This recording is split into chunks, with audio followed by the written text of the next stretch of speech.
So trying to install GM performance pedals, and that's what my stock ones look like.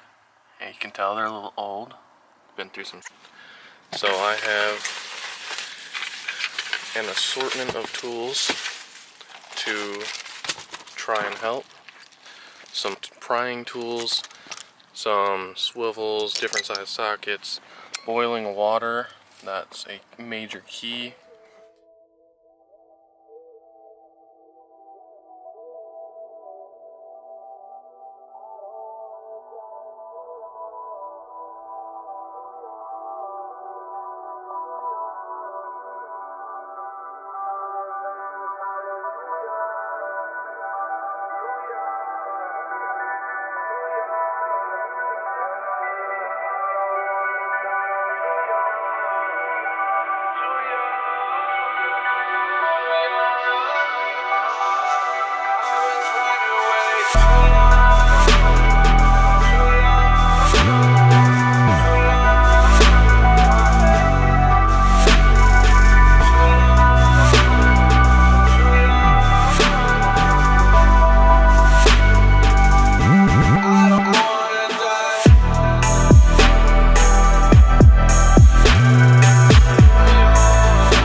Alright, so it's 11:55. I don't really know how long it's been. Probably about an hour, or half an hour at least. But I got them both on, and the back of them, if you're ever going to do this, will get chewed up. It's just gonna happen, because if you see, you have to fit this little ring around a pedal that's meant to sit like inlaid. So the back of them gets chewed up pretty quick, especially when you're using tools with pretty pointy things, because you know you need the angles and stuff to get around. Oh, there's a little spot that's still not on all the way.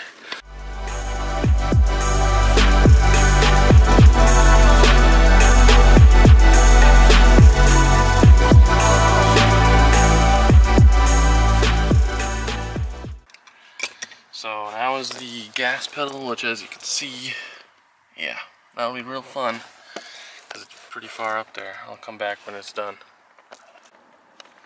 Alright, so got them all on. I would not recommend it. The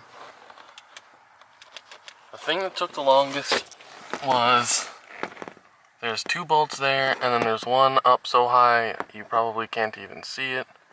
It's kind of back up there somewhere, and it's really hard to get to. I actually had to go get a regular wrench to go get it out, but they're all in and they look pretty good.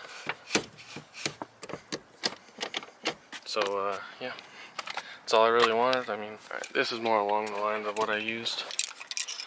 Some cotter pin pullers, a really tiny flathead, and a 10mm wrench. And yeah, be patient. Boil some water. Put these in the water before you actually try to put them on. Let them sit there for a while. You will peel some of the like rubber, because I did. And then once they're like on, doesn't really matter. They're not really gonna go anywhere. So yeah, it was tedious, but it's done. It looks better. Just look at them.